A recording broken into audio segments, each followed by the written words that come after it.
तो चलो बच्चों, क्या करेंगे अभी? एलिमेंट्स ऑफ ग्रुप 16, 17, 18 पहली बेसिक से शुरुआत करते हैं, ठीक है? Group 16, 17, 18 of your periodic table come under which block? सबसे पहला सवाल तो ये, कौन से ब्लॉक्स में आते हैं? पीरियोडिक टेबल में कितने ग्रुप्स हैं गधे बच्चों? टोटल 18 ग्रुप्स, ठीक है। ब्लॉक्स कितने हैं? 4, है ना? तो पीरियोडिक टेबल में बहुत बेसिक चीज बता रहा हूं, हाँ, कंटेन्स, मॉडर्न पीरियोडिक टेबल है जिसको आप लोग लॉन्ग फॉर्म बोलते हो, उसकी बात कर रहा हूं, कंटेन्स 18 ग्रुप्स, ठीक है, 1 to 18 ऑफ कोर्स, 7 पीरियड्स और 7 रोज आप बोल सकते हो, ठीक है, एंड 4 ब्लॉक्स, है ना? अभी वो 4 ब्लॉक्स कौन से हैं? 4 ब्लॉक्स कौन से? मैंने आपको पढ़ाए हुए, एस, पी, डी और एफ, ऑफ कोर्स, है ना? हमने वैसे तो क्लास 11 में एस ब्लॉक के बारे में पढ़ लिया है काफी इन डेप्थ। पी ब्लॉक के बेसिक्स भी हमने कवर किए कि भाई क्या होता है पी ब्लॉक एग्जैक्टली। यहां पर हम लोग थोड़ा इन डेप्थ जाएंगे, only specific groups of the P block. कौन से 3 स्पेसिफिक ग्रुप्स बताओ?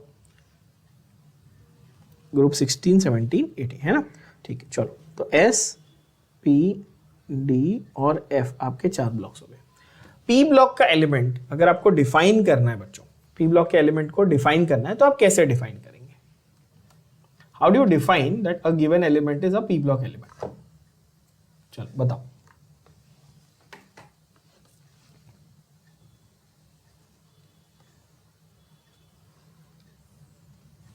What's the definition of a p block element?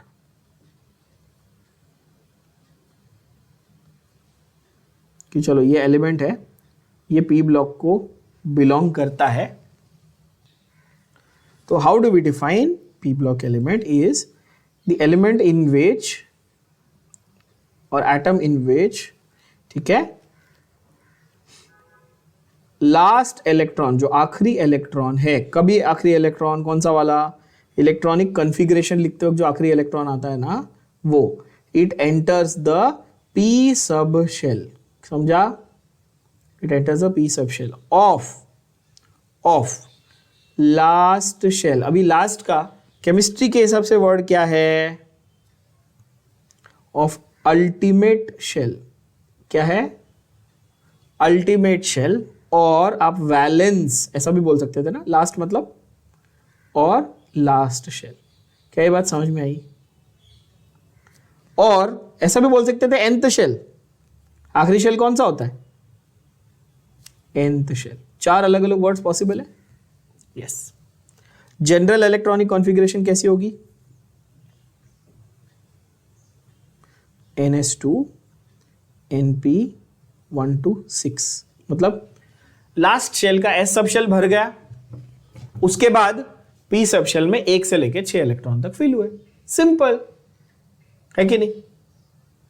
तो p ब्लॉक एलिमेंट समझ में आ गया सबको, डिफाइन कैसे करना था। आखिरी इलेक्ट्रॉन, लास्ट इलेक्ट्रॉन कहां गया? 1 to 6p, मतलब यानी कि लास्ट शेल के p सब शेल में गया, 1 से लेके 6, क्योंकि कैपेसिटी ही 6 है ना। p सब शेल की कैपेसिटी कितनी है? 6 मैक्सिमम। या तो 1 जाएगा, या 2, या 3, या 4, या 5, या 6। तो मुझे बताओ p ब्लॉक में कितने ग्रुप्स आते हैं बच्चों?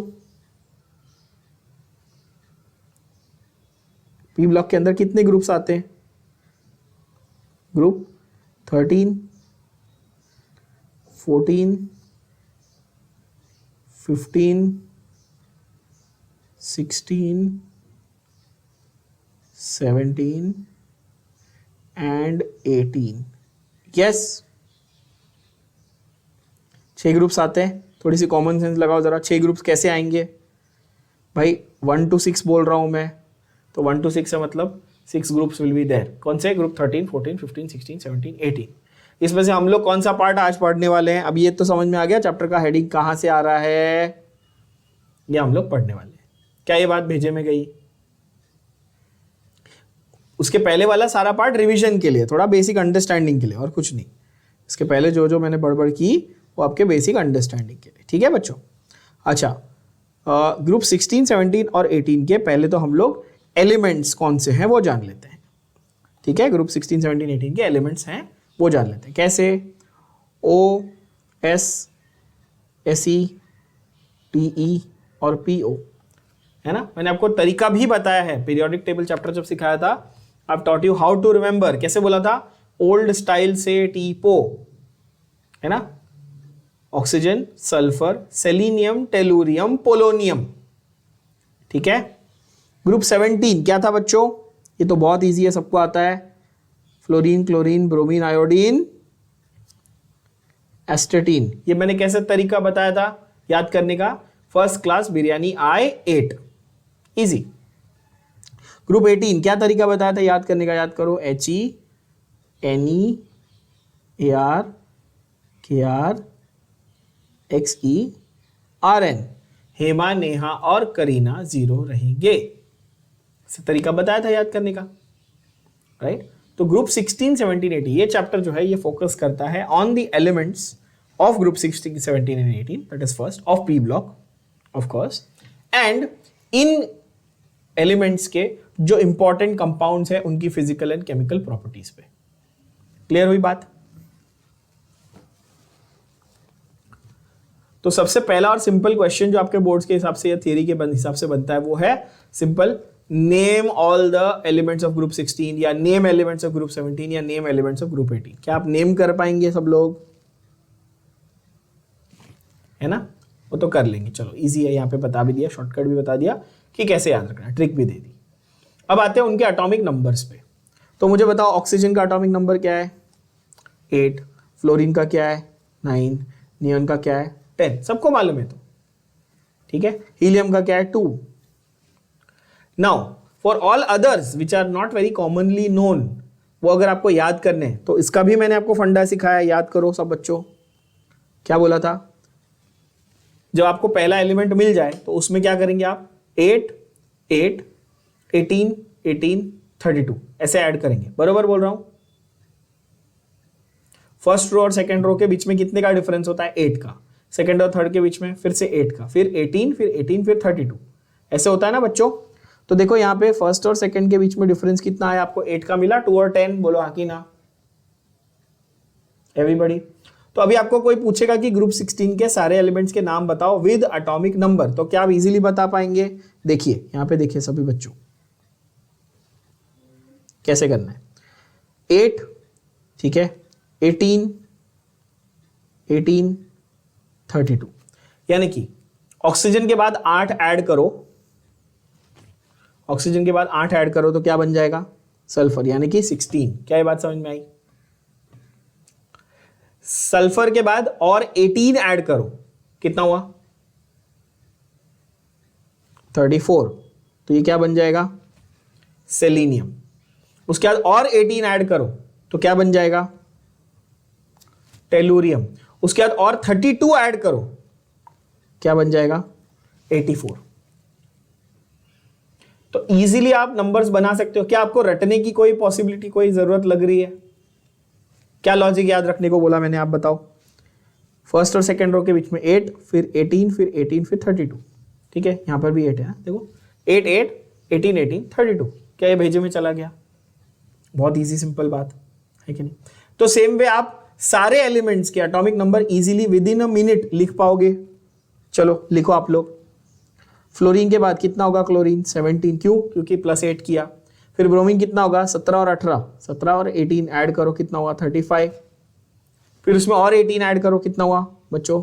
53। और उसमें और 32 ऐड कर दो तो कितना हो गया? 85। अच्छा, कोई ज्यादा दिमाग वाला वो ये भी सोच रहा होगा कि अच्छा सर 84, 85, 86 ये भी तो सही है। Once you know one, but exam में ऐसा तो आपको बोलेगा नहीं ना कि भाई पूरे के पूरे लिख दो। नहीं, वो आपको रैंडमली एक उठा के पूछेगा ना अचानक उठा के पूछेगा ज़ेनॉन, राइट, या पूछेगा एस्टेटीन बताओ। तो आपके पास पूरा ये चार्ट अभी चार्ट दिख रहा है सामने, तो बड़ा आपको ज्ञान आ रहा होगा कि हाँ ये तो 84 है, ये तो 85 होगा। असली कैच मजा तब आता है जब आपको रैंडम उठा के पूछा जाए। जब ये हटा दो स्क्रीन पे से और पूछो आयोडीन का नंबर बताओ, तब क्लिक नहीं होता। समझ रहे हो बात को? तो उसलिए आपको क्या पता होना चाहिए? जो ग्रुप में पूरी पोजीशन है, फ्लोरीन, क्लोरीन, ब्रोमीन, आयोडीन। अच्छा, फ्लोरीन 9 है तो क्लोरीन 17 होगा क्योंकि +8 होता है, फिर ब्रोमीन 35 होगा +18 होता है, और फिर आयोडीन 53 होगा क्योंकि वो भी +18 होता है। ऐसे आपने सोचना है। क्या ये दिमाग में जा रहा है? चार्ट सामने देख के सब कुछ इजी लगता है भाई। चलो, नियॉन के बाद आर्गॉन कैसा होगा बच्चों? 18। पता ही है ना सबको, नियॉन के बाद आर्गॉन 18 होता है, पता है। क्रिप्टॉन कितना होता है? 18 36। फिर ये वापिस 18 कितना? 54। xenon is 54 and obviously radon is 86। क्या रेडॉन एक रेडियो एक्टिव इनर्ट गैस है? हाँ, टेक्निकली यस रेडियो एक्टिव है। मतलब लेड के बाद जो है ना वो थोड़ी बहुत अनस्टेबल नेचर देखने मिलती है, सब चीज़ों में थोड़ा बहुत अनस्टेबल नेचर देखने मिलता है। सॉरी, हिंदी, हाँ यस। तो हमारे एलिमेंट्स हो गए बहुत सिंपल तरीके से याद, और एलिमेंट्स के एटॉमिक नंबर्स भी हो गए बहुत ही सिंपल तरीके से आप सभी लोगों को याद। बोलो हाँ कि ना? आई एम प्रीटी श्योर इसमें कोई डाउट नहीं होगा अभी, बहुत इजी। चलो, तो अब आ जाते हैं अब कि भाई मैंने आपको बेसिक आइडिया दे दिया कि क्या पढ़ रहे हो, क्यों पढ़ रहे हो। अब आ जाते हैं अब ये, अच्छा ये चैप्टर, एक और चीज ध्यान रख लेना बच्चों, इस चैप्टर में ना अगर मैं आपको लिटरली हर एक लाइन जैसे हम करते हैं ना मार्क करके एक्सप्लेन करूं, मार्क तो मैं कराऊंगा, एक्सप्लेन भी करूंगा, आपको बताऊंगा भी कि कौन सा वाला क्वेश्चन कहाँ पे आने वाला है, कितने मार्क के लिए लिखना है, और एमसीक्यू के पॉइंट्स क्या है। पर सर्टन चीज़ों की हिस्ट्री और मैं एकदम जो ऐसा आपको इंटरेस्टिंग फैक्ट्स वगैरह उनके बारे में बताता हूँ, वो थोड़ा सा कम बताऊंगा क्योंकि ये चैप्टर काफ़ी थियोरेटिकल है, ठीक है। और ये अगर इसके अंदर आप एक एक चीज़ में घुसोगे तो ये आप 2 या 3 महीने तक भी इस चैप्टर को पढ़ सकते हो। और करते हैं कुछ बच्चे, मतलब पी ब्लॉक उनका अमर हो जाता है, इमॉर्टल हो जाता है, वो खत्म ही नहीं होता। बहुत सारी चीज़ें इसमें फैक्ट है। पहली बात तो भाई एक कंपाउंड है, उसका मॉलिक्यूलर फॉर्मूला है, वो इतना % मिलता है अर्थ के क्रस्ट में, इतना % एटमॉस्फेयर में मिलता है, उसमें क्या है, उसमें कुछ समझाने जैसा है। मैं मार्क करूंगा, आगे बढ़ूंगा कि भाई ये वाला कंपाउंड, इसका ये फॉर्मूला, ये इतना % मिलता है। और वहीं पर कुछ बच्चों को ये चैप्टर खराब लगता है कि सर इसमें ना कॉन्सेप्ट नहीं है, इसमें सर मज़ा नहीं आ रहा है ना, इसमें आप समझा नहीं रहे हो। भाई ये इंफॉर्मेटिव चैप्टर है, पर ये सब one of the biggest 27 pages है ये चैप्टर आपके टेक्स्ट बुक में, बाय द वे ये one of the biggest and one of the most weightage carrying chapters हैं। इसको इग्नोर किया तो you can kiss your good marks goodbye. अच्छे मार्क्स को बाय टाटा बाय बाय बोल दो, फिर नहीं मिलेंगे। तो इसीलिए ये चैप्टर को थोड़ा ध्यान से करना। थोड़ा बोरिंग लग सकता है एट सम पॉइंट्स, मतलब कि फैक्चुअल और इंफॉर्मेटिव लग सकता है, ड्राई लग सकता है। I will try and make it as interesting as possible. पर इस चैप्टर को मेंटालिटी कैसी रखनी है, इसको लर्निंग वाले पार्ट पे खत्म करना है फटाफट। क्या ये बात समझ रहे हो आप लोग? चलो, वेरी गुड। चलो अब आते हैं हम लोग इस पे। तो पी ब्लॉक एलिमेंट कब होता है? द लास्ट इलेक्ट्रॉन, जिसको हम लोग डिफरेंशिएटिंग इलेक्ट्रॉन भी बोलते हैं, ये सीटी वाले बच्चे मार्क कर लेंगे कि आखिरी इलेक्ट्रॉन को हम लोग डिफरेंशिएटिंग इलेक्ट्रॉन भी कहते हैं। It enters the p orbital of the outermost shell. क्या ये पी ऑर्बिटल वर्ड सही है कि p subshell? It enters the orbital of the p subshell. क्या ये बात गई दिमाग में? ऑर्बिटल वर्ड वहां पे रॉन्ग है ना बच्चों? पी क्या होना चाहिए? पी क्या है? सबशेल है। पी ऑर्बिटल थोड़ी है यार। ये देखो क्या है, पी सबशेल है। इसलिए ग्रुप 13 to 18 है। क्यों? क्योंकि मैक्सिमम ऑफ सिर्फ 6 इलेक्ट्रॉन्स, सारा बताया मैंने आपको। 6 इलेक्ट्रॉन की कैपेसिटी है, ग्रुप 13 to 18 है। इस चैप्टर में हम लोग ग्रुप 16, 17, 18 पढ़ेंगे। क्या ये पूरा इंट्रो में मैंने दिया आपको समझ में आ गया है ना? चलो ग्रुप 16 की बात करते हैं अभी। ग्रुप 16 के एलिमेंट्स, सबसे पहला पॉइंट और सबसे इंपॉर्टेंट एमसीक्यू पॉइंट, ग्रुप 16 के एलिमेंट्स को चाल्कोजेन्स कहा जाता है। What is chalcogen? Basically ore forming elements है ना। चौक जो वर्ड जहां से आता है ना, चौक, बेसिकली चौक क्या है? Chalk calcium chalk. What is chalk? It is calcium carbonate, of course, right. उसको आप मार्बल भी बोलते हो, लाइमस्टोन भी बोलते हो, चौक भी बोलते हो, ठीक है। Calcium sulphate is gypsum bye the वे। तो चौक वर्ड आया जैसे जैसे ओर है, कैल्शियम कार्बोनेट ये कैल्शियम का एक ओर है। वैसे यहाँ पे कि प्राइमरीली ओर्स जहां मिलते हैं ना, वहां पे ग्रुप 16 के एलिमेंट्स मिलते हैं। जैसे sulphide ores, ferrous sulphide, lead sulphide, है ना। ऑक्साइड्स, दुनिया भर के मेटल के ऑक्साइड आपको पता है, आयरन का ऑक्साइड, कॉपर का ऑक्साइड, टंगस्टन का ऑक्साइड, लेड का ऑक्साइड, पता ही है ना। तो इसलिए ऑक्सीजन और सल्फर है ना, तो वो चाल्कोजेंस में आ गए, राइट। तो ग्रुप 16 के मेंबर्स कौन कौन है बच्चों? Oxygen, sulphur, selenium, tellurium, polonium. क्या मैंने आपको नाम और एटॉमिक नंबर याद करवा दिए? देख लो, और सही तरीके से याद हो गए आपको। पोलोनियम रेडियो एक्टिव है, ऑफ कोर्स है, गोज विदाउट सेइंग, है ना। Oxygen is the most abundant of all elements on earth, on earth, which is the most abundant element in the universe?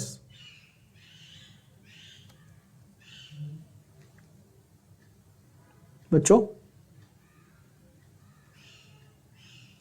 on earth oxygen जो है वो most abundant है।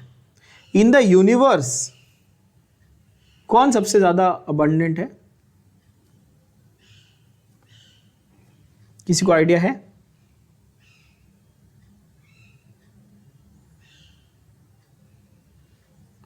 It is hydrogen. ये note करके रखना, ये आपको वो लोग एमसीक्यू वगैरह में पूछ सकते हैं।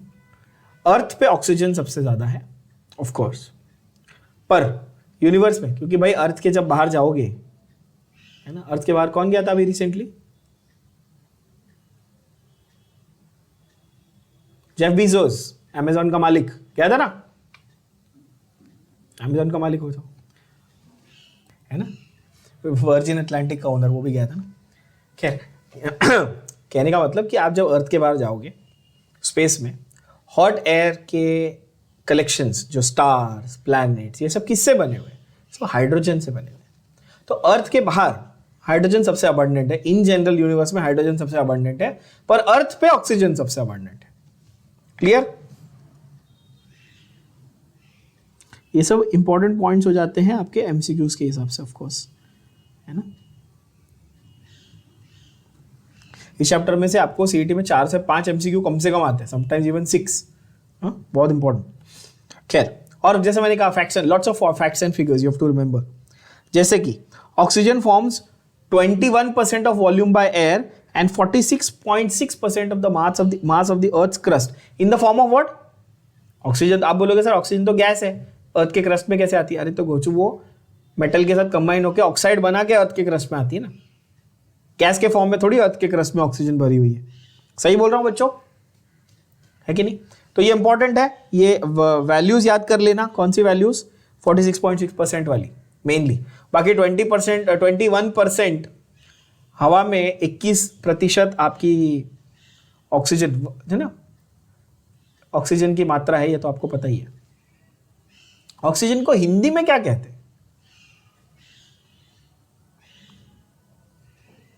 ऑक्सीजन को हिंदी में कहते हैं प्राणवायु, the gas that gives you life, है ना, प्राणवायु। ठीक है, okay. Then you have sulphur. Sulphur is बकवास, you don't need to remember the value, don't need to remember the percentage for sulphur, that is बकवास, छोड़ दो। ओके, जो ऑक्सीजन या सल्फर के कंपाउंड्स आपको मिलते हैं वो हमेशा ऑब्वियसली कंबाइंड फॉर्म में मिलेंगे।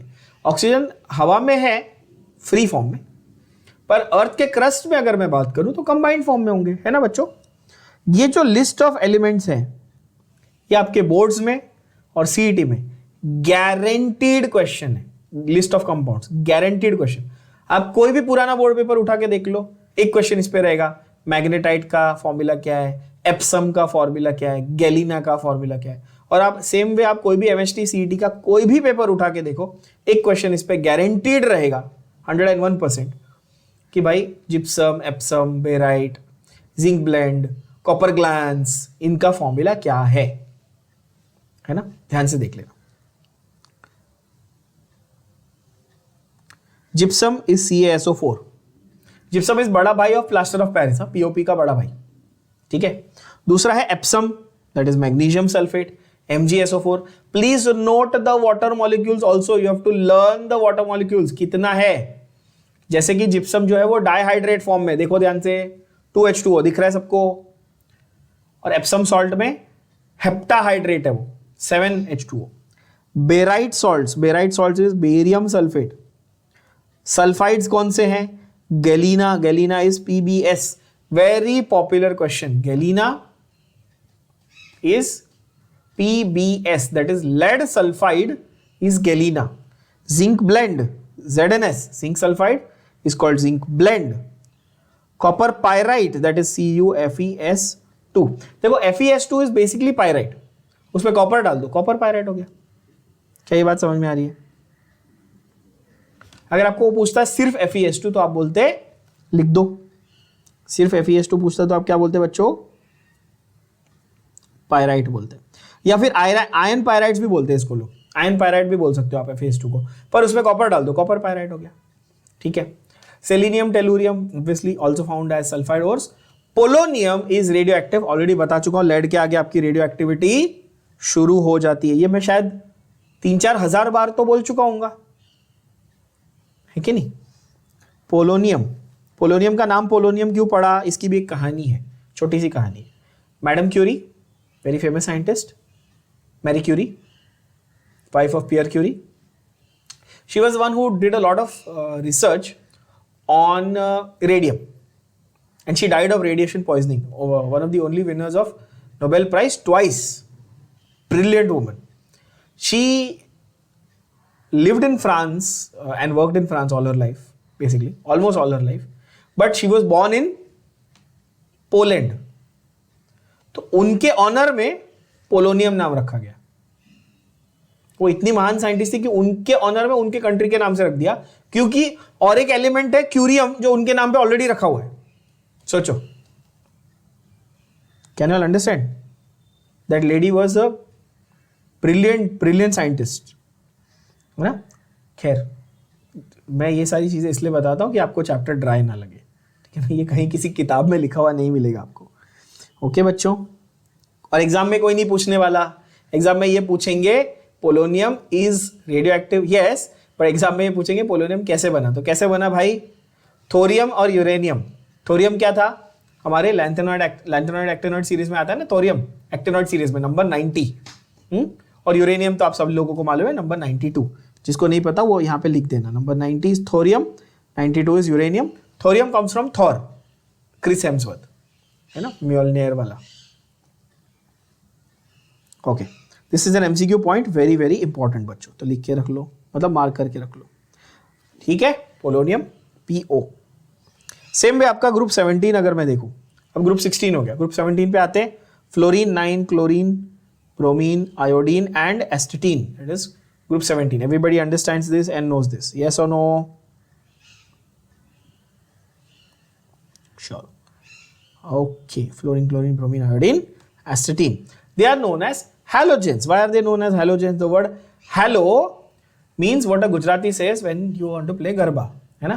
No, that is halo. Yes, bad joke. But halo means salt. What halo means? Salt. तो halogen means salt producing. थोड़ा दिमाग लगाओ, सोचो, NaCl बचपन से पढ़ रहे हो, क्लोरीन सॉल्ट बना रहा है ना, है कि नहीं? तो इसलिए उसका नाम हैलोजन। इजी, सही बोल रहा हूं, सॉल्ट जनरेटिंग है इसीलिए halogen. Of course they are highly reactive, इनकी इलेक्ट्रोनेगेटिविटी काफी हाई होती है, जनरली इनकी इलेक्ट्रोनेगेटिविटी हाई होती है। Yes, what is the order of electronegativity? बहुत पॉपुलर क्वेश्चन है बच्चों। फ्लोरीन दुनिया का सबसे इलेक्ट्रोनेगेटिव एलिमेंट है पूरे पीरियोडिक टेबल का। Yes, everybody knows. Chlorine, bromine, iodine ये भी है, पर फ्लोरीन और क्लोरीन के बीच में कौन आता है? ऑक्सीजन। और क्लोरीन और ब्रोमीन के बीच में कौन आता है? Nitrogen. Yes,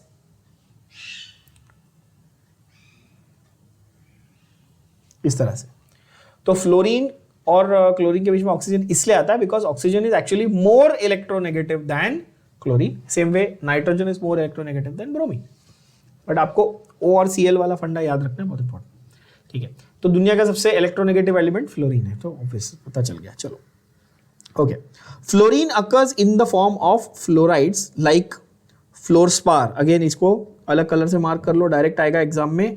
fluorspar, that is fluorspar का फॉर्मूला क्या है? CaF2। फ्लोरस्पार का फॉर्मूला क्या है? CaF2. Then you have cryolite, that is Na3AlF6. Cryolite is Na3AlF6. फ्लोरएपेटाइट, ध्यान से देखना, फ्लोरएपेटाइट का बड़ा सा कंपाउंड है, आपको दिख रहा है, Ca3PO4 ट्वाइस डॉट CaF2, यानी कि calcium phosphate plus calcium fluoride यानी फ्लोरस्पार का कॉम्बिनेशन को हम लोग फ्लोरएपेटाइट कहते हैं। क्या ये बात दिमाग में गई बच्चों? फ्लोरएपेटाइट को फिर से ध्यान से देखना, फ्लोरएपेटाइट का formula is basically calcium phosphate और कैल्शियम फ्लोराइड। अच्छा, कैल्शियम फॉस्फेट का 1 मोल क्या? नहीं, कैल्शियम फॉस्फेट के 3 मोल और कैल्शियम फ्लोराइड यानी फ्लोरस्पार का 1 मोल, ये मिलाकर बनता है आपका फ्लोरएपेटाइट। तो आपको बहुत सारी बुक्स में फ्लोरएपेटाइट का फॉर्मूला ये मिलेगा, Ca 9 टाइम्स, देखो 3 3 है ना, P2O8 और CaF2, ऐसा लिखा हुआ मिलेगा आपको। क्या ये बात समझ में आ रही है आप लोगों को बच्चों? So that is basically the same thing, it is 3 moles of calcium phosphate. ठीक है, ओके। फ्लोरीन और फ्लोराइड और फ्लोरएपेटाइट की अगर मैं बात करूं, very important for the health of bones and teeth.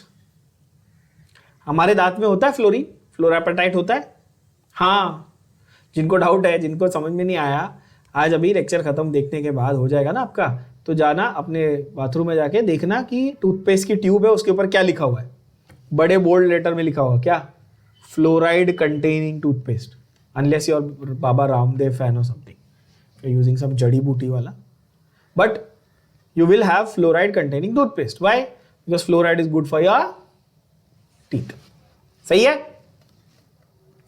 Fluoride क्या करता है, आपके दांतों के अंदर जो कैल्शियम होता है उसके साथ में मिलकर वो फ्लोरएपेटाइट बनाता है, जो आपके दांतों के लिए it's better for your, it's basically provides resistance to cavitation, cavities कम होती है। ठीक है ना, इसलिए फ्लोरीन वाला टूथपेस्ट यूज करने का। अच्छा, जो नहीं करता है चालू कर देना बच्चों। अच्छा, सी वाटर में क्या होता है? Chloride, bromide, iodide. तो बताइए सबको, सी वाटर में क्या होता है? Basically salt. कौन सा वाला? नमक अपना, NaCl है ना बच्चों। Sea water contains mainly 2.5% NaCl by mass. मतलब कि आप 100 ग्राम सी वाटर लेके आओगे तो उसमें 2.5 ग्राम, 2.5 ग्राम आपको नमक मिलेगा। समझ में आई बात है ना? तो deposits of dry up sea beds, आप सबने देखा होगा मुंबई में अपने यहाँ पे कहाँ बनता है नमक की खेती? कहाँ? नमक की खेती, लिटरली इसको हिंदी में नमक की खेती बोलते हैं। We call them in English we call them salt pans. अपने इधर आप खाड़ी एरिया में जाओगे ना, मीरा रोड साइड और वो सब, या इवन न्यू मुंबई, नवी मुंबई के साइड आप जाओगे, खारघर वगैरह वो सब साइड में, so they have swamp, like they have like those areas which are reserved only for collecting sea water, evaporating the water and getting the salt, है ना? तो उसको हम लोग salt pans कहते हैं। ठीक है, just for your knowledge you can write it here, salt pans। ठीक है बच्चों? So there are dedicated areas like that. Okay, इसमें कार्नालाइट नाम का डबल सॉल्ट भी मिलता है कई बार सी में। कौन सा? कार्नालाइट नाम का डबल सॉल्ट। क्या है उस डबल सॉल्ट की खासियत? चेक करो। अब उसको डबल सॉल्ट क्यों बोला? उसमें KCl MgCl2 मतलब 2 अलग अलग कंपाउंड के सॉल्ट्स एक साथ प्रेजेंट है। समझ में आ रहा है? इसलिए उसको क्या बोला मैंने? डबल सॉल्ट बोला, राइट? कार्नालाइट फॉर्मूला क्या है बच्चों? KCl.MgCl2.6H2O। ठीक है, मरीन लाइफ के बॉडी में आयोडीन होता है। ठीक है, हमारे बॉडी में आयोडीन होता है क्या? देखो, हम जब नमक खाते हैं खाने में, उसमें क्लोरीन होता है NaCl। हम जो टूथपेस्ट यूज करते हैं उसमें फ्लोरीन होता है। और आयोडाइज्ड नमक बेचते हैं ना सॉल्ट की कंपनीज, आप लोगों ने ऐड देखा होगा टीवी पे। Yes, Tata salt is iodised salt. काय को? Because iodine is required for functioning of your thyroid gland. अब मैं बायोलॉजी में नहीं घुसूंगा, नहीं तो फिर पूरा लेक्चर बायो में चला जाएगा। बट थायराइड ग्लैंड के लिए आयोडीन चाहिए, इतना याद रखिएगा। ठीक है, चलो। ओके, सीवीड कंटेन्स आयोडीन वगैरह वगैरह whatever nonsense. Chile saltpetre, what is Chile saltpetre? खैर, Chile saltpetre is NaNO3 as I mention. KNO3 is Indian saltpeter. This is just the name. Okay. Chile saltpetre में apart from NaNO3 आपको थोड़ा बहुत 0.2% sodium iodate भी मिलता है। एस्टेटीन जो है वो रेडियो एक्टिव है, ऑफ कोर्स मैंने बता दिया, एंड उसकी हाफ लाइफ कितनी है 8.1 आवर्स। मैंने एस ब्लॉक चैप्टर में आपको फ्रैंकियम की भी हाफ लाइफ बताई थी 21 मिनट्स। एस ब्लॉक चैप्टर में मतलब 11th में एस ब्लॉक में फ्रैंकियम की हाफ लाइफ थी 21 मिनट्स थी। ठीक है बच्चों, चलो उसके बाद आते हैं हम लोग हमारे इनर्ट गैसेस यानी कि नोबल गैसेस यानी कि ग्रुप 18 यानी कि जीरो ग्रुप पे। 4 नाम है ना, helium, neon, argon, krypton, xenon and radon. नाम और नंबर सबको याद हो गए, बोलो हाँ या ना। ग्रुप 18 का दूसरा नाम zero group, noble gases, inert gases. सारे नाम पता होने चाहिए, सारे नाम। अगर आमिर खान तुमको पढ़ा रहा था केमिस्ट्री का कैसे पढ़ा था? ओके चलो देखो, तो नोबल गैसेस एक्सेप्ट रेडॉन, बहुत इंपॉर्टेंट एमसीक्यू क्वेश्चन। एक ही नोबल गैस है जो आपको फ्री स्टेट में एटमॉस्फेयर में नहीं मिलती, कौन सी? कौन सी है? रेडॉन। बाकी सारे नोबल गैसेस आपको एटमॉस्फेयर में मिलते हैं। उसमें सबसे कम क्वांटिटी में कौन सी मिलती है? रेडॉन तो है ही नहीं, 0% है ही नहीं ना। सबसे ज्यादा क्वांटिटी और सबसे कम क्वांटिटी, ये वाली भी आपको याद करनी पड़ेगी, वो ढूंढ के लाओ। ठीक है चलो, आर्गॉन इज द मेजर। चलो ये तो आंसर आ ही गया यहाँ पे, आर्गॉन सबसे ज्यादा है और सबसे कम कौन सी है? रेडॉन है, मतलब 0 है। ठीक है ना, argon is the one that is present in major quantity. Overall सारी नोबल गैसेस मिला के अप्रोक्सीमेटली 1% है पूरे एटमॉस्फेयर की, और उन सब में से आर्गॉन सबसे ज्यादा है। क्या ये बात भेजे में जा रही कि नहीं जा रही बच्चों? समझे? मतलब आपकी एयर की कॉम्पोजिशन अगर मैं ऐसे 100% लिखूं तो मैं पहले लिखूंगा नाइट्रोजन 78%, फिर मैं लिखूंगा ऑक्सीजन 21, तो 78 और 21 99 तो यही हो गया है कि नहीं? अब बचा 1%, वो 1% में एक्चुअली आपका कार्बन डाइऑक्साइड, कार्बन मोनोऑक्साइड और आपके नोबल गैसेस सब मिला के आ जाते हैं, और उन सब में वो 1% में अंधों में काना राजा कौन? आर्गॉन। सही है? ओके। हीलियम कहां से मिलता है? Commercial source of helium is natural gas. Helium and neon are found in radioactive minerals also. Very, very important. Again, direct MCQ point. Helium and neon are found in radioactive minerals like pitchblende, monazite, and cleveite. Blend is again what? Sulfide ore. देखो blend word आपको समझ में आ रहा है? Sulphide ओर को ही कहते हैं blend. तो पिच ब्लेंड, मोनाजाइट, क्लेवाइट। ठीक है बच्चों, xenon and radon obviously are the rarest. ठीक है, अगर आपको कोई ये पूछेगा ना कि कौन सी वाली नोबल गैस एटमॉस्फेयर में प्रेजेंट है पर लो क्वांटिटी या लोएस्ट क्वांटिटी में, तो आंसर क्या होगा? जेनॉन या रेडॉन? आंसर तब होगा जेनॉन, क्योंकि जेनॉन प्रेजेंट है लोएस्ट क्वांटिटी में।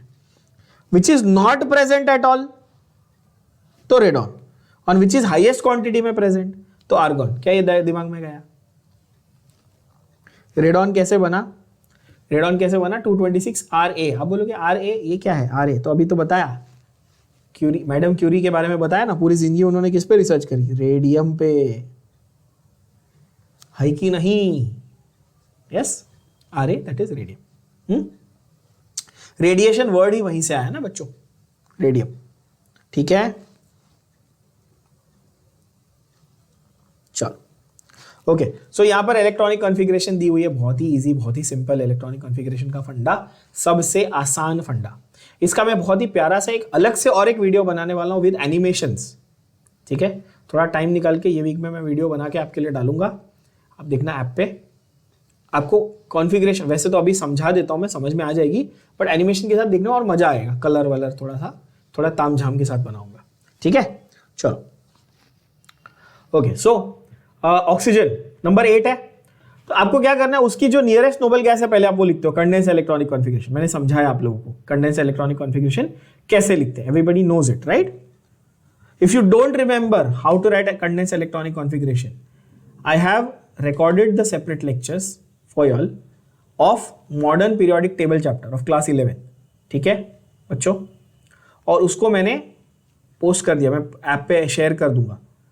क्या करना है आपने, वो एक बार देख लेना रिवीजन, उसमें पीरियोडिक उसमें इलेक्ट्रॉनिक कॉन्फ़िगरेशन वाला पार्ट जो है ना, आधे घंटे का पार्ट है, वो देख लो शांति से, अगर याद नहीं है तो कॉन्फ़िगरेशन कैसे लिखनी है, ठीक है बच्चों। ओके तो ऑक्सीजन वाला फंडा देख लो जरा, चलो 2s2 2p4। क्यों, मेन चीज आपको ये देखनी है, मेन चीज आपको ये देखनी है बच्चों कि अगर ग्रुप 16 का एलिमेंट है ना, ध्यान से देखना, ग्रुप 16 का एलिमेंट है तो इसमें आउटर मोस्ट शेल में कितने होंगे, 6 इलेक्ट्रॉन होंगे। समझ में आ रही बात, ग्रुप 16 का एलिमेंट है तो आउटर मोस्ट शेल में क्या होगा, 6 इलेक्ट्रॉन्स होंगे। समझ में आ रही है। अच्छा ग्रुप 17 का एलिमेंट है तो कितने होंगे बताओ, तो बोलोगे सर 7 इलेक्ट्रॉन, कॉमन सेंस। और ग्रुप 18 का एलिमेंट है तो कितने इलेक्ट्रॉन होंगे आउटर मोस्ट शेल में, बोलो 8 इलेक्ट्रॉन। क्लियर हो गई बात, 16 में 6, 17 में 7, 18 में 8। तो ग्रुप 13 में कितने होने चाहिए थे, 3। ग्रुप 14 में कितने होने चाहिए थे, 4। ग्रुप 15 में कितने, 5। पता ही है सबको, मालूम, यस।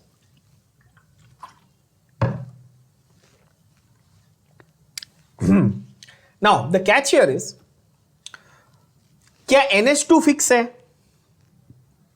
क्या NH2 फिक्स है, हाँ जनरल इलेक्ट्रॉनिक कॉन्फ़िगरेशन में NH2 तो फिक्स था ना, NP126 था, करेक्ट बोल रहा हूं, बोला हाँ कि ना।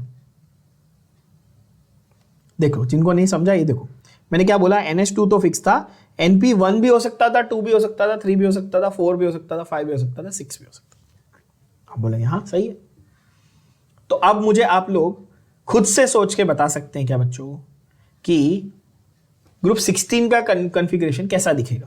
तो आप बोलेंगे सर NH2 NP4, क्यों, क्योंकि 2 + 4 6। क्या ये दिमाग में गया, कितना चाहिए था, 6 चाहिए था ना, देखो ना यार यहाँ पे। आप बोलोगे सही है, ये बनेगा क्या, NH2 NP, जल्दी जल्दी बताएंगे, NP5, 7 हो गए। और ये क्या बन जाएगा,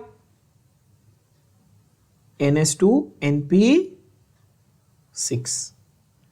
क्या ये बात भेजो में चली गई। कोई आपसे ग्रुप 13 का पूछ लेगा तो अभी आप बताएंगे, क्या बताएंगे, ग्रुप 13 तीन इलेक्ट्रॉन चाहिए ना आउटर मोस्ट शेल में, NH2 NP1। इतना इजी, बहुत सिंपल और लॉजिकल चीजें बता रहा हूं। जैसा मैंने कहा चैप्टर भले फैक्चुअल है बट मैं रटने को नहीं बोल रहा हूं ना, आपको समझा रहा हूं, ठीक है, समझिए, याद रखिए बच्चों।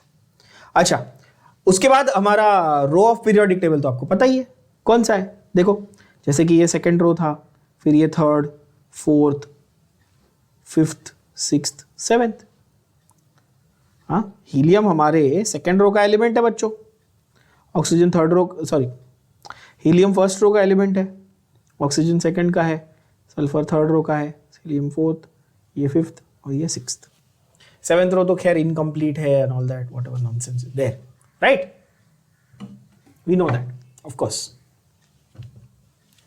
सो जो नंबर मैंने यहां पे ब्लू में लिखा है, क्या आप उस नंबर को ऑब्जर्व करके जनरल इलेक्ट्रॉनिक कॉन्फ़िगरेशन को देख के तुरंत आंसर बता सकते हैं। कोई भी रैंडम अभी आपको एलिमेंट उठा के पूछा तो याद करो क्या हुआ। सेकेंड रो में ऑक्सीजन है तो 2s2 2p4, क्लियर हुआ। फोर्थ रो में सेलिनियम है 4s2 4p4। फिफ्थ रो में टेलुरियम है 5s2 5p4। nth रो में होता तो ns2 np4, बोलो हाँ कि ना, है ना बच्चों। रेडॉन को देख लो, रेडॉन देख लो 86, कौन से रो में, सिक्स्थ रो में, तो 6s2 6p6। आर्गॉन देख लो थर्ड रो में 3s2 3p6। जिस रो में वो है वो उसका नंबर, वो वाला लास्ट शेल होगा obviously, because row corresponds to number of shells, we know that. nth row nth shell, ठीक है, और उसी के लास्ट शेल के p में कितने इलेक्ट्रॉन्स डालने, बस वो जानना है। कैसे पता चलेगा कौन से ग्रुप का है, उससे पता चल जाएगा। ग्रुप 15 का तो 5 इलेक्ट्रॉन डालने आउटर मोस्ट शेल में, ग्रुप 17 का, सॉरी ग्रुप 16 का, हाँ 15 का तो 5, 16 का 6, 17 का 7, 18 का 8, बस अकॉर्डिंगली फिल करते जाओ। क्या ये बात याद रहेगी सभी बच्चों को? बहुत बेसिक, बहुत ही बेसिक, ठीक है। तो ऐसे उन्होंने पेजेस पेजेस लिख के दिए हुए हैं, बट है बहुत सिंपल बेसिक चीजें जो एक्चुअली आपकी 11th में हमने पढ़ ली है, मैंने आपको पढ़ा दी है, ठीक है। और जो जैसा मैंने कहा जो याद नहीं है तो उसके वीडियो लेक्चर्स हैं अवेलेबल, तो जाके देख लो एक बार ध्यान से, है ना। चलो, atomic and physical properties of elements of group 16, 17 and 18।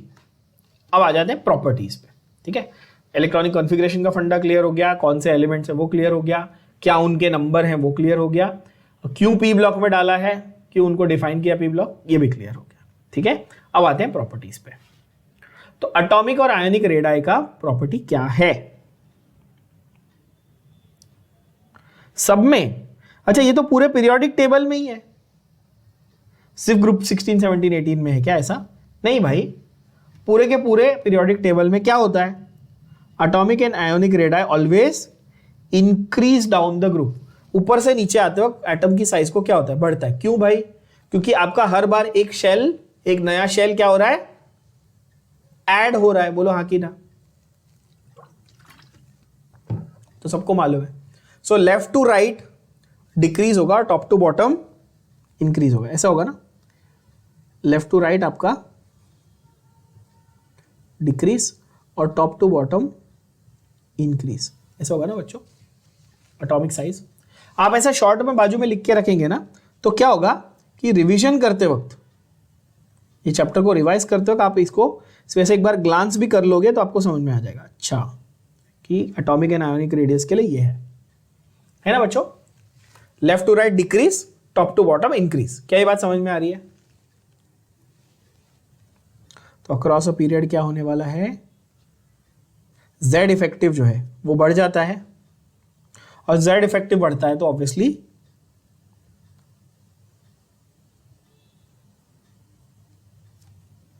Halogens have the smallest atomic radii. देखो उन्होंने लिटरली ये मेंशन कर दिया ना, आयनिक और atomic radii decrease with increasing atomic number, right, only in a given period, है ना। ट्रू है ये? So that is why halogens have the smallest atomic radius in their respective groups. But why not? सवाल ये, why not the group 18 elements? Left to right जा रहे हो तो आखिर में तो ये आते हैं ना, नोबल गैस आते हैं ना। वो ये बोल रहा है कि इनके अपने ग्रुप में सबसे छोटी साइज हैलोजन की होती है। मेरा सवाल आपसे ये है कि हैलोजन के पास 7 इलेक्ट्रॉन है, ठीक है, श्रिंक हो रहा है। ग्रुप 18 के पास, मतलब नोबल गैस के पास तो 8 इलेक्ट्रॉन है, तो वो तो और छोटा होना चाहिए ना, पर ऐसा क्यों नहीं है? क्राउडिंग हो जाएगी ना इलेक्ट्रॉन्स की बच्चों। जैसे ना एक इलेक्ट्रॉन से लेके 7 इलेक्ट्रॉन तक क्या होता है? श्रिंक। Z इफेक्टिव बढ़ रहा है, श्रिंक हो रहा है। बट जब 8 इलेक्ट्रॉन हो गए ना, तो कैपेसिटी रीच हो गई ना आउटर मोस्ट शेल की। 8 ही है ना आउटर मोस्ट शेल की, always octet rule. Capacity full हो गई, धक्का मुक्की होगी कि नहीं होगी? अरे धक्का मुक्की होगी ना यार, सारे इलेक्ट्रॉन नेगेटिव है कि नहीं? तो सारे इलेक्ट्रॉनिक क्या करेंगे? थोड़ा सा रिपल्शन, ऐसा मतलब ऐसा श्रिंक श्रिंक श्रिंक अंदर करके ऐसा थोड़ा सा बढ़ गया। तो एक्चुअली वो 17 के बाद ग्रुप 18 में आते हुए थोड़ा सा वापस बढ़ जाता है। तो सबसे छोटे कौन है? ग्रुप 17 वाले। क्लियर है बच्चों? ठीक है। दूसरा फंडा है हमारा, ऑब्वियसली हमारी फेवरेट, आयोनाइजेशन एंथैल्पी। थर्मो में तो तुमको एंथैल्पी एकदम मतलब समझ में आ गई सबको, कोई टेंशन नहीं। थर्मो में तो पता ही है ना। आयोनाइजेशन एंथैल्पी क्या थी भाई? आयोनाइज करने के लिए जो एनर्जी लग रही थी वही, यानी कि आउटर मोस्ट शेल का जो इलेक्ट्रॉन था उसको निकालने के लिए जो एनर्जी लग रही थी वो थी ना आयोनाइजेशन एंथैल्पी बच्चों, right. This ionisation enthalpy students depends actually on the size and the metallic character also, but mainly on the size. थोड़ा सा दिमाग लगाओ। ये न्यूक्लियस है, न्यूक्लियस दिखा? नहीं दिखा? देखो दिखा न्यूक्लियस, है ना? ये न्यूक्लियस है। न्यूक्लियस का चार्ज क्या है? न्यूक्लियस का चार्ज क्या है? ये जो न्यूक्लियस है ना बच्चों, इससे बाहर का इलेक्ट्रॉन एक इलेक्ट्रोस्टैटिक अट्रैक्शन करता है। क्यों? क्योंकि न्यूक्लियस पॉजिटिव है, इलेक्ट्रॉन नेगेटिव है। आपको इलेक्ट्रॉन को बाहर निकालना है तो एनर्जी खर्च करनी पड़ेगी, उस एनर्जी को आप आयोनाइजेशन एंथैल्पी बोलते हो। ठीक है, अब ये जितना नजदीक होगा, इलेक्ट्रॉन और न्यूक्लियस जितना क्लोज होगा, उतना जोर से पकड़ के रखेगा इलेक्ट्रॉन को। बरोबर बोल रहा हूं? उतनी ज्यादा एनर्जी लगेगी इलेक्ट्रॉन को बाहर निकालने के लिए। Means small size equal to high ionization enthalpy. क्या यह डायरेक्ट कोरिलेशन हो सकता है? जितनी छोटी साइज होगी न्यूक्लियस और इलेक्ट्रॉन के बीच में डिस्टेंस, फासला जितना कम होगा, क्या उतनी ज्यादा एनर्जी की रिक्वायरमेंट होगी उसको खींच के निकालने के लिए? हां, काफी लॉजिकल। यस। तो जैसे जैसे साइज बढ़ेगी, क्या आयोनाइजेशन एंथैल्पी कम होगी? Less energy will be required. Yes or no? है ना? अच्छा, और साइज को क्या हो रहा था? Top to bottom, top to bottom size बढ़ रही थी, तो आयोनाइजेशन एंथैल्पी को क्या होगा? उल्टा, कम हो जाएगी। समझ रहे हो बच्चों? क्या आपको ये रटने की जरूरत है? आप एक प्रॉपर्टी याद कर लो, इज्जत से मैं आपको बता रहा हूं, एक प्रॉपर्टी, आप उसमें से सारी डिराइव कर सकते हो। मैं आपको जो लॉजिक बताऊंगा उससे आप एटॉमिक और आयोनिक रेडियस आप बेसिक समझ लोगे ना, आप बाकी सारी डिराइव कर लोगे। कोई चिंता नहीं करनी, कुछ रटना नहीं है। ये चैप्टर्स में गलती कहाँ होती है, मैंने देखा है बहुत सारे टीचर्स भी, आपके कॉलेज में शायद ऐसा होता होगा या स्कूल में ऐसा हुआ होगा, जो भी है। I am not blaming those teachers, I am just saying many times I tell you, ये फैक्चुअल चैप्टर लर्न कर लो। मैंने भी बोला स्टार्टिंग में, बट आप परसेंटेज रट सकते हो, फॉर्मूला रट सकते हो, कॉन्सेप्ट नहीं रटना है। ठीक है ना? चलो, तो आयोनाइजेशन एंथैल्पी का फंडा ये है कि भाई ये टॉप टू बॉटम ये डिक्रीज हो जाएगी और लेफ्ट टू राइट ऑब्वियसली क्या होगा? इंक्रीज। सीधी बात है भाई, इलेक्ट्रोनेगेटिविटी है ना, राइट में जितने एलिमेंट्स है भयंकर इलेक्ट्रोनेगेटिव है, खींच रहे इलेक्ट्रॉन को अपने पास। वो छोड़ेंगे क्या इलेक्ट्रॉन को? बताओ, तुमको फ्लोरीन से इलेक्ट्रॉन लेना है, छोड़ेगा वो? नहीं। छोटा साइज, हाई इलेक्ट्रोनेगेटिविटी, छोड़ने वाला है वो? नहीं। तुमको उससे इलेक्ट्रॉन लेने के लिए बहुत ज्यादा एनर्जी देनी पड़ेगी। बोलो हाँ कि ना? तो उसकी आयोनाइजेशन एंथैल्पी तो बहुत हाई होगी ना बच्चों, राइट? तो जैसे जैसे आप राइट को जा रहे हो, आयोनाइजेशन एंथैल्पी बहुत हाई। इनफैक्ट एनोमलस बिहेवियर में पार्ट हम लोग पढ़ते हैं, एस ब्लॉक पर भी करवाया था मैंने आपको, कि पहले एलिमेंट की आयोनाइजेशन एंथैल्पी तो अब नॉर्मली हाई होती है। क्यों? Anomalous behaviour, because small size and high charge to radius ratio, right? Okay, so across the period ionization enthalpy increases with increase in atomic number. Of course, this is due to addition of electrons in the same cell, same shell. हाँ, okay. However, यहाँ पर आता है chemistry का, inorganic chemistry का सबसे favourite चीज क्या? एक्सेप्शन। सबसे main important exception. Elements of group 16 have lower ionization enthalpy as compare to group 15। क्यों? क्योंकि extra stable half filled electron होता है, हाफ फिल्ड इलेक्ट्रॉनिक कॉन्फ़िगरेशन होता है। किसमें? ग्रुप 15 में। ये आप मार्क करके रखेंगे, ये एमसीक्यूज के लिए तो बहुत इंपॉर्टेंट है ही, ये आपके बोर्ड एग्जाम में ऐसे गिव रीजन टाइप का क्वेश्चन आता है। क्या आता है? Give reason. ऐसा 2 मार्क के लिए आएगा कि explain why IE value, ionization enthalpy value of group 15 is higher than that of group 16. जरा समझते हैं मस्त तरीके से। समझो ग्रुप 15 का एक मेंबर है नाइट्रोजन। चलो ऐसे देखते हैं। सेकेंड रो लिखो अपने पीरियोडिक टेबल की। क्या है? Beryllium, boron, carbon, nitrogen, oxygen, fluorine, neon. Correct है? क्या आप ये एक्सपेक्ट कर रहे थे कि बेरिलियम से लेके फ्लोरीन तक आयोनाइजेशन एंथैल्पी बढ़ती चली जाएगी, बढ़ती चली जाएगी, बढ़ती चली जाएगी? क्या ये एक्सपेक्ट कर रहे थे? Agreed? Everybody? This is what you expected, that is what I expected also. But nitrogen and oxygen had other plans boss. क्या अदर प्लान्स? अच्छा, ये आप एक्सपेक्ट कर रहे थे कि ऑक्सीजन पहले कार्बन से ज्यादा नाइट्रोजन का होगा, नाइट्रोजन से ज्यादा ऑक्सीजन का होगा, ऐसा आप एक्सपेक्ट कर रहे थे। ठीक है, पर यहां पर होता है गड़बड़। गड़बड़ क्या होता है कि ये जो नाइट्रोजन है यहां आ जाता है, ऑक्सीजन यहां आ जाता है। किसके मामले में? आयोनाइजेशन। पोजीशन नहीं बदलती है उसकी पीरियोडिक टेबल में, कहते बच्चों। सिर्फ आयोनाइजेशन एंथैल्पी के मामले में क्या होता है? नाइट्रोजन की एक्चुअली ऑक्सीजन से ज्यादा हो जाती है। क्या ये बात आप समझ पा रहे हैं? एट द सेम टाइम, ठीक है, बेरिलियम की भी बोरॉन से ज्यादा होती है। क्यों? Same logic.